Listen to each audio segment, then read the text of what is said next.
That night, I was sitting at the kitchen table, pen in hand, double-checking my Medicare statements and the pre-op checklist the doctor had mailed me. My hip replacement surgery was scheduled for July, a date I had waited a year to secure. Insurance would cover part of it, but the remaining $7,000 out-of-pocket cost had been sitting safely in a dedicated savings account I opened just for this. Eric's call came out of nowhere. "Mom, we're taking Madison's parents to the Maldives next month. Just a week to relax." I thought I'd misheard. "Where?" "The Maldives," he said casually. "We just booked the flights and the hotel. It's one of those all-inclusive places. Snorkeling, spa treatments, the whole deal. Madison's parents have never been abroad, and we want them to really enjoy themselves for once." I couldn't speak right away. My throat tightened. "You're telling me this now?" I asked, trying to keep my voice steady. "Yeah," he said without the faintest trace of guilt. "Everything's confirmed. We just want a break, you know? Her parents are getting older. We didn't want to wait too long." "What about Caleb?" I asked. "Oh, you and Dad will take him, obviously. He's always glued to you two. It's not like it's the first time." He said it like it was the most natural thing in the world. But what truly froze my heart wasn't their travel plans. It was the answer to the question I asked right before he hung up. "Where did you get the money?" There was a pause. "I took some from that medical fund card you have. You said if I ever really needed it, I could use it." My brain exploded in a silent scream. That was the fund I'd scraped together for over a year. I never said it could be used in an emergency, to fund a beachside escape under palm trees. That card was for the surgery deposit, the private recovery nurse, the hospital bills. Not for a vacation down payment. I didn't even have time to react before I heard laughter on the other end of the line. Bright, carefree laughter, as if they were already imagining the sea breeze in their hair. "It's settled then, Mom," he said. And hung up. I sat there, my fingers clenching the pen so tightly my knuckles turned white. Frank walked over from the couch, his brow furrowing when he saw my face. "What happened?" I looked up, voice hoarse. "They used my surgery money. For the Maldives." He was silent for several seconds before murmuring, "They've lost their damn minds." Friday night, Caleb finally cried himself to sleep. I laid him gently in his crib, tucked a blanket around him. His lashes were still wet with tears. He mumbled something incoherent in his sleep while I stood there, feeling like I'd been dragged through a minefield of exhaustion.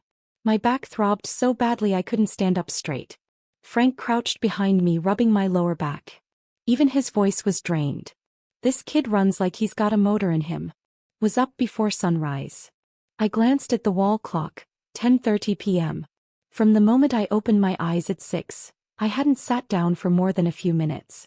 3 meals, countless tantrums, naps that took forever to coax, and a mountain of soaked toddler underwear to wash. All because they said, "You've got experience." My hair looked like it had been frosted by age. My cheeks were so dry they'd started to flake. I hadn't had time to get a haircut in months. The woman staring back at me in the mirror looked 10 years older than I really was. Just as I was massaging my throbbing temples, the door opened. Eric was home from a long day at the office. He changed his shoes and walked straight to the couch without a word. Turned on the TV.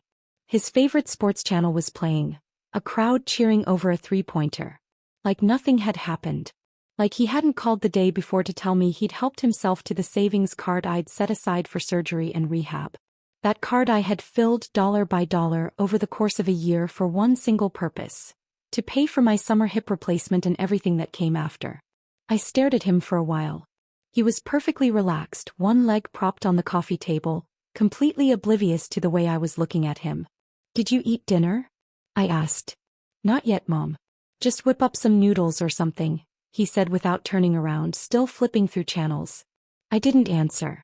I stood up and walked into the kitchen. Frank followed me in, his face just as dark. "Let me handle it. You're worn out. You've got to be up early tomorrow to get Caleb a spot at the playground," I said, stopping him with a hand on his arm, reaching for the pot myself. We both knew what the other was thinking. At this point we didn't need words. There was plenty of anger, but it wasn't time to let it show. Not yet. Just as the water started to bubble, Eric walked in and leaned against the doorframe. "Is Caleb still fussing?" "He just fell asleep," I said, not looking up. He nodded like we were chatting about the weather.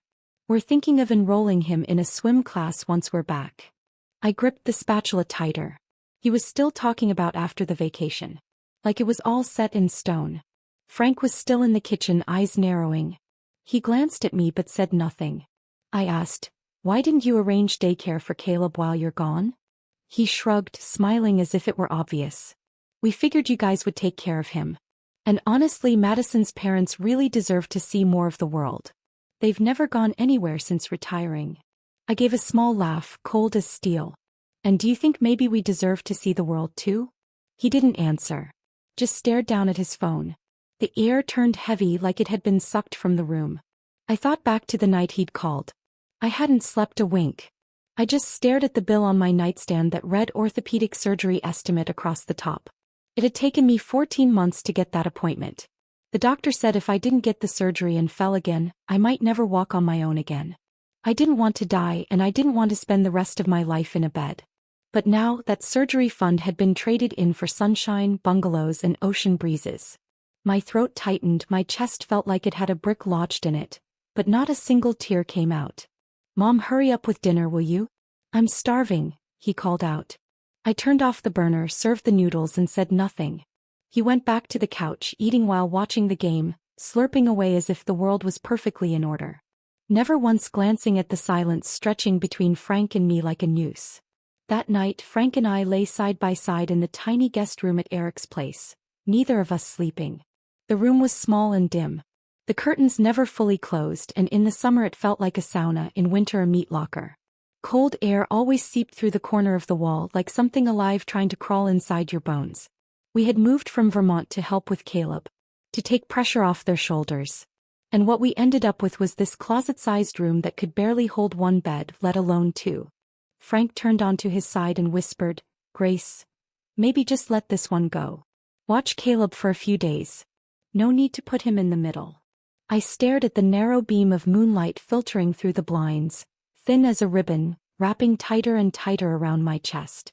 "Frank, how long are we going to keep sacrificing ourselves?" All the compromises I'd made over the years started flashing in my mind like a grainy old film. Frame by frame. All of them soaked in resentment.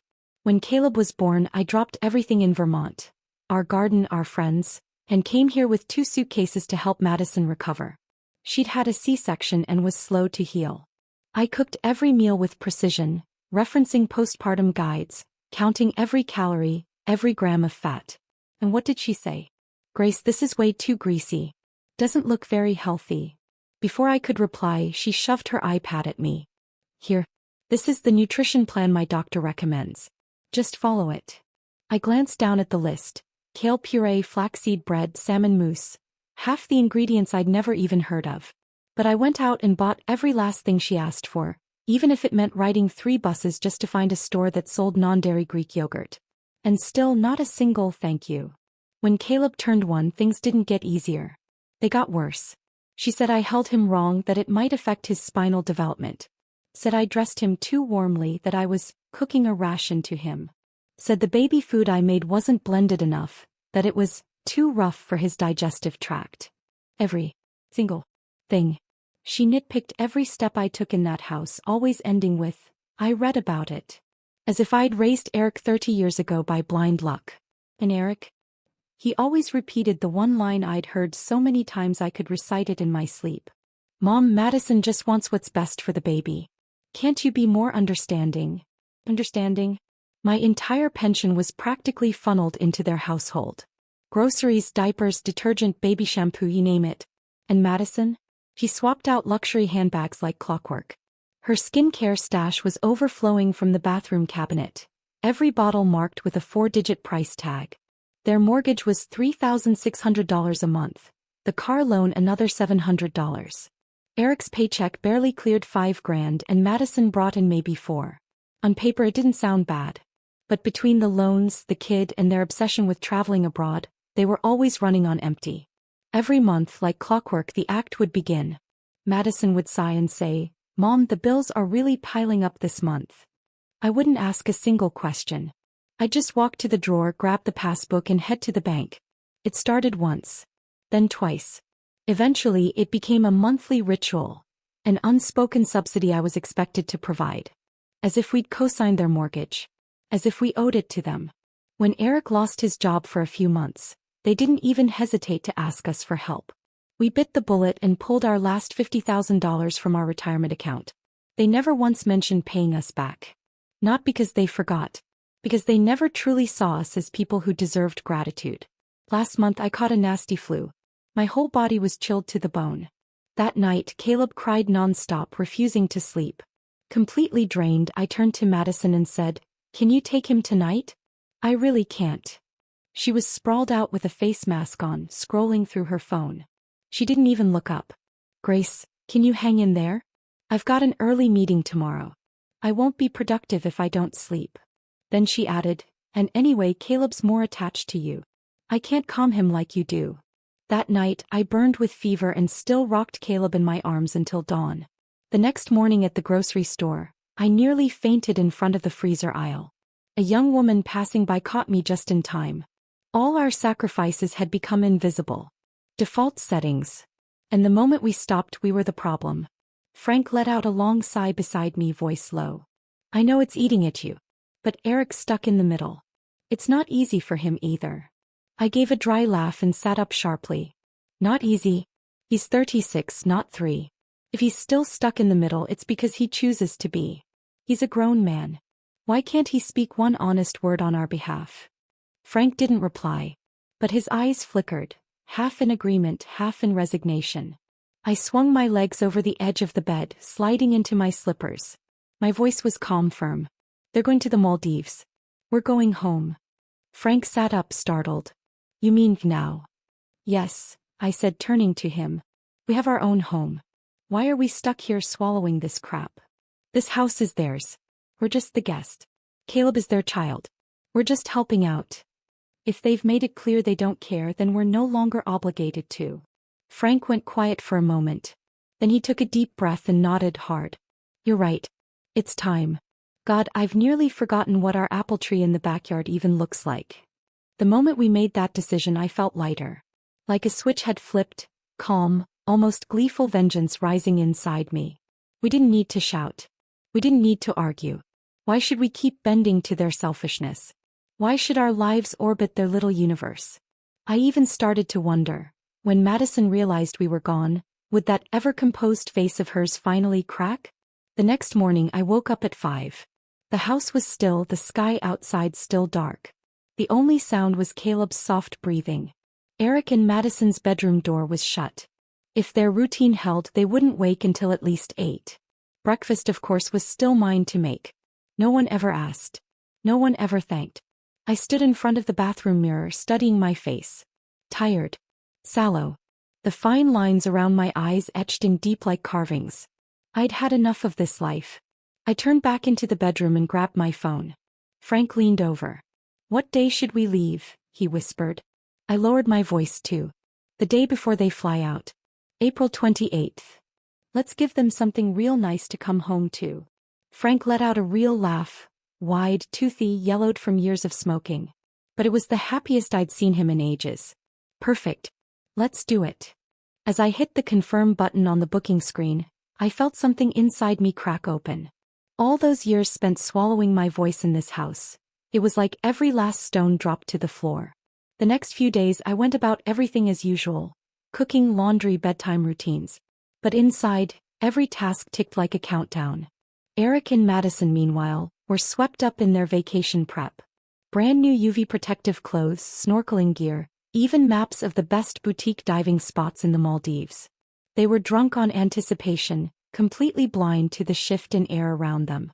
They even had the audacity to remind me, "Mom, while we're gone, don't forget to water the balcony plants. And Caleb's clothes, don't mix them with yours in the wash. His skin's sensitive. Use that organic baby detergent, okay?" I smiled and nodded, all the while thinking, I can't wait to see your faces when you walk into an empty house. Early on the morning of April 28th, we quietly placed our packed bags by the door. Caleb was still fast asleep. We didn't wake him. I took one last look at the kitchen, the living room, the balcony. Every corner I'd once cleaned, cooked in, carried a crying baby through. It felt like a silent farewell to years of unspoken labor. We didn't tell anyone. No notes. No goodbyes. We simply walked out. The taxi waited at the corner. The driver helped load our luggage into the trunk. Frank gave my shoulder a gentle pat. I nodded, shut the car door and let out a long breath. As the train headed south, the city skyline faded into the distance beyond the window. I felt something I hadn't felt in years: relief. Not the kind that comes from running away. The kind that comes when you finally stop living someone else's life. By afternoon we arrived home. The air smelled like soil and grass and cherry blossoms just beginning to bud. It was the kind of air you couldn't breathe in the city. Pure, wild, free. The rusty gate creaked open. Everything looked just as we'd left it 3 years ago, quiet and familiar. The apple tree in the backyard was still there, its branches even fuller now. There were weeds along the fence, and the wind chime on the kitchen window was coated in dust. But as I stood there, my eyes stung with emotion. We put down our bags. Frank grabbed his tools, I picked up a bucket. He went to patch the backyard fence. I began scrubbing the windowsills. We hummed as we worked, lighter than we'd felt in years. Sunlight poured across the wooden floor of our old home, carrying the scent of hay and hibiscus blossoms. It didn't take long before a familiar voice called from outside the yard. "Oh my lord, Grace and Frank are finally home." I turned around to see our neighbor Betty Dawson, holding a basket of tomatoes and carrots on her arm. "The whole block's been buzzing about you too," she laughed. I practically ran over the minute I heard. Old Ed from next door popped his head over the fence and said he'd bring by some pickled cucumbers later. Within an hour, old friends were knocking on the door one after another. All smiling, all welcoming us back like family. Someone brought a pumpkin. Another came with cupcakes. One invited us over for a drink that night. "Welcome home, Grace." This was home. No phones ringing off the hook. No daughter-in-law watching my every move in the kitchen. No grandson crying for grandma at 2 a.m. The air was free. The days belonged to us again. I stood in the doorway, gazing at the empty patch in the backyard, already planning it out in my mind. Roses. Cucumbers. My favorite flat-leaf parsley. But the peace lasted only a day. The next afternoon, just as I was about to turn the soil in the yard, my phone, left on the living room table, started vibrating like crazy. The buzzing was so intense it felt like an alarm. I walked inside and saw Madison's name lit up on the screen. I inhaled slowly and pressed answer. "Grace. What the hell is this?" she screamed, her voice piercing enough to rattle my eardrum. Even Frank, out in the yard chopping wood, stopped and turned toward the house.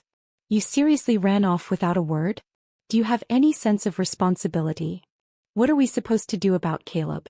Our flight's tomorrow at noon. The Maldives. Everything's booked. Flights, resort excursions. Do you even understand what this is costing us? You need to come back. No. Are you really going to ruin our entire trip?" Her questions flew like bullets, rapid fire, not even pausing to let me answer. I stood there, eyes fixed on the apple tree bathed in sunlight outside the window. My pulse steady. And when she finally paused to breathe, I spoke. My voice was cold, measured. "Madison, do I need your permission to go back to my own home? Caleb is your child. Not ours.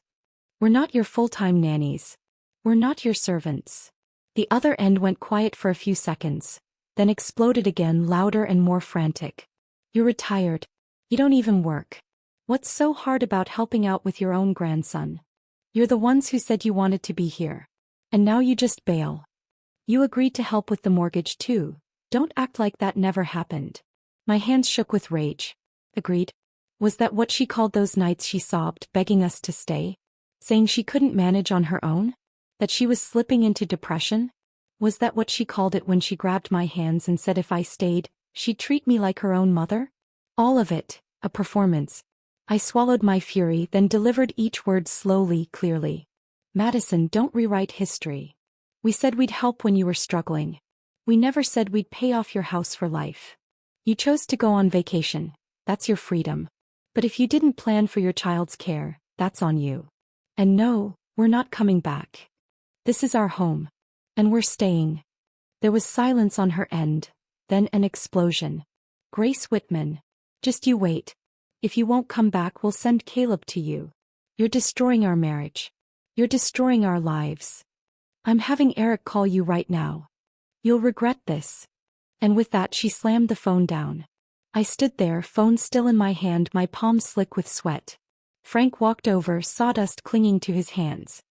He gave my shoulder a gentle pat and spoke softly, almost in a whisper. Grace, don't let this get to you. It's not worth it. I gave a tired smile and shook my head. I'm okay. Just, never thought her skin could be that thick. Some people, the more you give, the more they take. They don't stop until they've backed you into a corner. And only then do they realize you have teeth. Sure enough, not even 5 minutes passed before the phone buzzed again. The name Eric lit up the screen, glaring and bright. My chest tightened like something had dropped onto it. I answered, forcing my voice to stay even. Mom, he started, sounding as worn out as ever. Madison, she was just upset. Don't take it personally. There it was again. The same old refrain. She's got a temper. Just try to understand. We've already paid for everything, the flights, the hotel. Canceling now would be a huge loss. Can't you just help us out and watch Caleb for a few days? Just 1 week. We'll be back before you know it.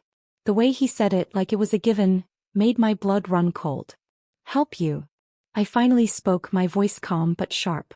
Eric, from your wedding to Caleb's birth, have we not helped? We dipped into our retirement fund to cover your mortgage, your formula, your jobless stretch. And you, have you ever remembered that? Your wife treats us like what? Hired help? A personal ATM. She bosses me around the kitchen like I'm her assistant. Trashes the meals I cook right in front of me, doesn't even fake a smile. And you? Where were you? She picks through baby items I buy and calls them outdated or not organic enough. Where were you then? Eric, you're not a child. You're a father. A husband. Are you really planning to spend your life cleaning up after her? The other end went quiet. 30 seconds passed before he spoke again, barely audible. Mom, I know you've done a lot for us. Really. But Madison, she's always been like this. Her parents spoiled her, you know that. She doesn't mean harm, she just talks rough. You could just let it go. We're family. Why say things we can't take back? As for the mortgage, we'll figure it out when we're back. Just, please don't be mad. Just come back, okay? In that moment, any last ember of hope inside me finally went out. Let it go?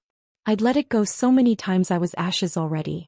Eric, I said, my voice quiet and cold as ice over a pond, I've spent a lifetime swallowing things for the sake of peace. I've carried this family longer than you know. And the time I have left? That's mine now. Enjoy your trip to the Maldives. Caleb is your son. Figure it out. The mortgage, your responsibility, not ours. I'm tired. I'm going to rest. I hung up before he could reply. More often than not, the breaking point between a mother-in-law and daughter-in-law isn't caused by open war. It's caused by the man standing between them, always silent, always neutral, always absent. Eric's cowardice, his refusal to step up, had poured gasoline on every fire in our home. That's when I knew I couldn't count on him anymore. Barely 2 minutes later, my phone exploded again. Message after message. Notification after notification. Madison's name popped up like a rash on the screen. Voice notes. Texts. Each one more nauseating than the last. Grace Whitman, how could you be this cruel? Are you trying to ruin our trip on purpose? If you don't come back today, I'm dropping Caleb at your doorstep tomorrow. Let's see if you open the door. You promised to help with the mortgage. Don't play dumb now, won't work. Reading her words made my stomach turn. The entitlement. The threats. This was the same woman I once spoon-fed soup to while she cried in my lap. The one who told me she'd treat me like her own mother, if I stayed. This was the woman my son had handpicked, swearing she was his future, his happiness. I set the phone to silent and tossed it onto the couch like it was poison. Out of sight. Out of mind. For dinner we kept it simple. I made Polish dumplings. My specialty. They came out just right, tender with a little bite. But every mouthful felt like I was chewing wood. That night I lay in our old wooden bed. The mattress sagged in the middle and the frame creaked against my back. I couldn't sleep. There was no city glow outside, just starlight bleeding in through the cracks. But the darker the room, the brighter my thoughts. My brain rifled through old drawers of memory, dragging out every last grievance like moth-bitten laundry hung in the open air. When Caleb was just 2 months old, Madison's college friend came to visit. I was walking him gently around the living room, rocking him to sleep. She frowned and said, "Grace, that's not the right way to hold him. Studies say it could affect his spine. She didn't raise her voice, but the room was quiet. Sounded like a scolding. Her friend gave an awkward little smile, and I stood there feeling like someone had dumped a bucket of water over me. I raised my own child. Now I was being lectured in front of strangers on how to hold my grandson. I didn't say a word. Just shifted my grip. But from that day forward I held Caleb differently, tentative, guarded, afraid she'd call me out again. And then there was my birthday. I wanted to keep it simple. Bought some beef and mushrooms, planned a few of my best dishes. Frank even picked up a bottle of my favorite wine from town. Madison walked in, sniffed the air and wrinkled her nose. "Grace, this is so greasy. I told you, we're doing clean eating now. Less oil, less salt." She pulled out her phone and ordered takeout. A salad. Grilled chicken breast. Frank and I sat at the table while she scrolled and chewed. The meal I made went untouched. My birthday, reduced to eye rolls and a delivery order. Each of these memories, each wound, was like a knife hidden under the blanket. You didn't feel them in the daylight. But at night when you turned they jabbed you right in the ribs. I used to tell myself, just be patient. Do it for the family. For your son. But I've come to learn, patience isn't a cure. It's a slow poison. The more you swallow, the more invisible you become. I thought I was holding the family together. In truth, I was just feeding a beast that only grew hungrier. No. I had no lines left to cross. No boundaries left to give. The next day Madison changed tactics. When I didn't answer her calls or reply to her texts, she sent in her mother. Linda Ellis. She called herself a retired education consultant, once the vice principal of some public high school, and everything about her voice always carried a hint of superiority. So when my phone lit up with her name, I didn't expect a conversation. I expected a performance. A carefully calibrated pressure campaign, disguised as family discussion. When I picked up, her voice was smoother than Madison's, but that smug undertone, like a principal convinced of her own moral high ground, came through loud and clear. "Hi Grace, it's Madison's mother Linda." Measured, pleasant, yet every word wrapped in a condescending veil. "I know things have gotten a little tense, but we as elders, well, we have to be understanding with young people, don't we? Eric and Madison are under a lot of stress, and taking a short trip like this could really help their relationship. You know, give them time to reconnect." I leaned against the kitchen doorway, listening to her spin marriage maintenance, and understanding, like it was gospel. It almost made me laugh. Understanding? Where was this understanding when they booked the flights and the resort without a single conversation with us? We weren't the ones who stopped them from going. Did we rip up their passports? Bolt shut their luggage? "Linda," I said, my tone even, "we've never opposed their vacation. We understand the importance of rest. But Caleb is their child. Not ours. It's their responsibility to make arrangements for him, not ours. And frankly, using my money to fund their trip was not okay." There was a beat of silence.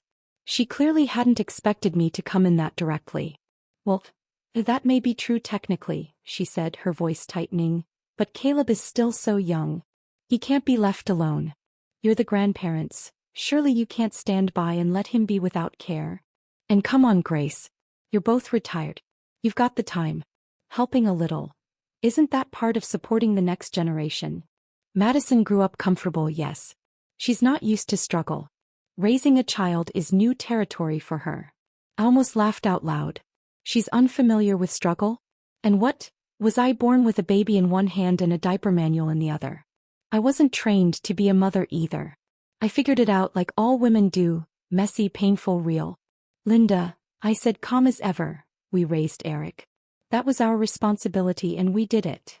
Now we just want to live quietly. That's not too much to ask."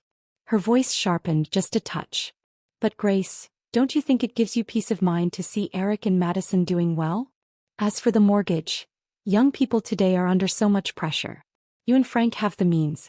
Isn't it just good parenting to give them a hand?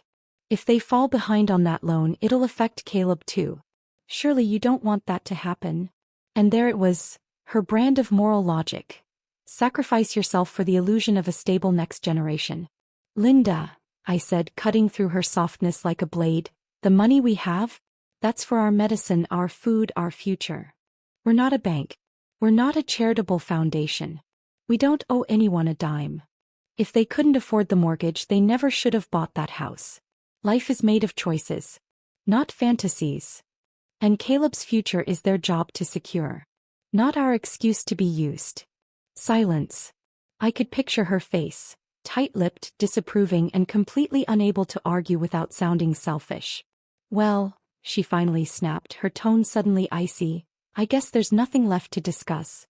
If you're going to be this cold-hearted, I suppose we'll just have to see how this plays out. I just hope you won't regret it later. And she hung up. I stared at the dark phone screen, and for a second, the stillness around me felt almost sacred. Regret?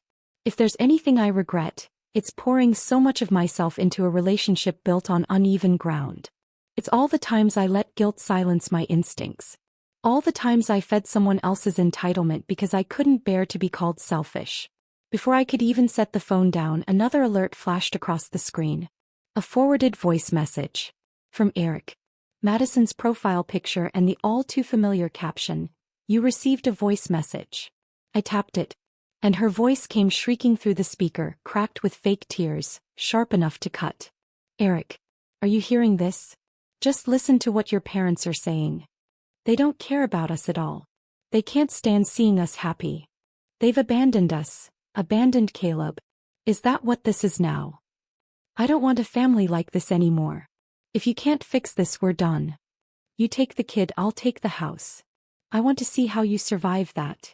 She sobbed, wailed, screamed like it was a performance for an award. But I didn't feel a thing. Not sympathy. Not guilt. Because that wasn't communication. It was emotional blackmail. And I wasn't that Grace anymore. Not the Grace who flinched, folded, and forgave. I thought Madison's unhinged voicemail was the lowest she could sink. I was wrong. She had more in her, worse, uglier. That morning, I got a call from the local Department of Social Services. I thought maybe it was about a community volunteer event or health survey. But the moment the woman on the other end spoke, I went ice cold.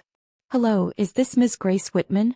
We're calling to verify a few discrepancies on the joint guardianship paperwork for you and Caleb Whitman. There are some mismatched entries and we'll need an in-person signature to correct them." I froze.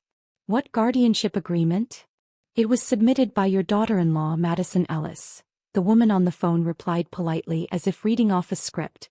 "According to the child care assistance application she filed, you're listed as a co-guardian, which authorized the government to deposit a portion of the benefits into Caleb Whitman's account, now officially registered under your name as well." I stood in the middle of the kitchen, the phone shaking in my hand. She used my name? She forged a guardianship agreement and filed for state child welfare benefits. Under my identity? After I'd made it abundantly clear I was done, she still had the audacity to pull me into this mess? "I have never signed any guardianship documents," I said, enunciating every word. "Nor have I ever authorized her to file anything in my name. I need you to immediately freeze any accounts linked to that application and email me copies of every document she submitted. I will be involving legal counsel." "Yes, ma'am," the woman responded quickly. "We'll begin that process right away." I hung up, my pulse thudding against my ribs, not from fear but from fury. This wasn't just family conflict anymore. This was identity theft. Fraud. She hadn't just crossed the line, she lit it on fire and danced over the ashes. What, was I supposed to be a grandmother for life with no way out? No voice, no exit, just silently exploited until I died? I opened my laptop, pulled up the email address David had given me last Christmas. Frank's college friend's nephew, now a legal advisor with the state's Office of Public Affairs. As I recorded a voice memo recapping the phone call, I typed the subject line for my email. Subject: Request for legal review, identity misuse and benefit fraud. Within the hour, David called me back. "Grace, if this is accurate, it falls under Social Security fraud. You'll need to start gathering documentation. I'll loop in someone from legal aid. Are you planning to press charges?" I sat down at the dining table, where I had already laid out a neat stack of documents. The mortgage cosigner withdrawal. The healthcare payment revocation. The retirement fund freeze. Each one prepared for the day she forgot I was a human being, not a wallet on legs. "I'm not the one starting this, David," I said coolly. "She just treated me like I was already dead." After the call, I logged into my social media account. Right on cue, there it was. Madison's signature move.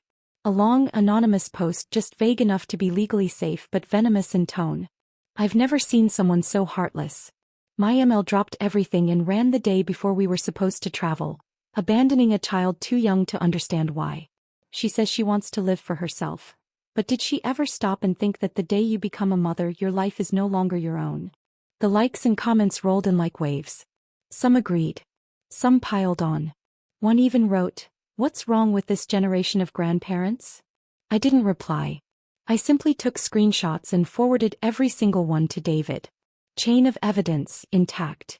Around 4 p.m. Frank came in from town, his face unreadable. "Carla at the grocery store said your daughter-in-law's post is all over the local groups. She's hinting you stole Caleb's trust fund. Says you ran off and left them stranded." I smiled. "She can call me heartless all she wants," I said. "But she's about to find out. The law is even colder than I am." I picked up my phone and dialed Eric. This time I didn't wait for him to speak. "Eric, tell your wife to delete every single post she made about me. Have her contact the Department of Social Services and formally withdraw her fraudulent application. And she is to cooperate with the investigation. If she doesn't, I will file official charges against Madison Ellis for identity theft and Social Security fraud. She used my name. That alone is grounds for prosecution." On the other end, nothing but breath. Then finally his voice brittle and low. "Mom, do you really have to do this?" "She left me no choice," I said. "And you helped her walk off that cliff. I warned you. You don't push a mother to the edge and expect her to stay your servant. You don't have to love me. But you will stop using me." And I hung up before he could say another word. The next day I received an email from David. Case accepted. Madison would be served a formal notice of investigation within 30 days. If the allegations proved true, she'd face a fine between $5,000 and $10,000, plus a 5-year stain on her public credit record. Later that afternoon, Frank got word from Madison's sister. "She's been placed on official leave," she told him. The company cited identity theft and fraud allegations. They asked her not to show up at HQ for the time being. I nodded. Said nothing. She climbed that ladder all by herself. She should be grateful I didn't kick it out from under her and let her land face first. Around 3 o'clock the Social Security office called again. "Ms. Whitman, we've reached a preliminary conclusion regarding the falsified guardianship claim you reported. A formal hearing will be scheduled.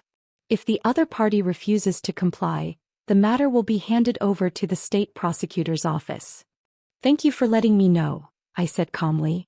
"If I'm needed in court, I'll be there." And in that moment I knew. I'd won. At exactly 8 p.m. Eric called.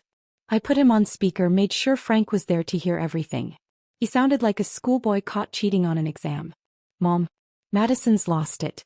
She dropped Caleb off at my office today. She said, 'Didn't your parents say the kid's your responsibility now? Then you raise him.'" She turned off her phone. "I don't know where she is.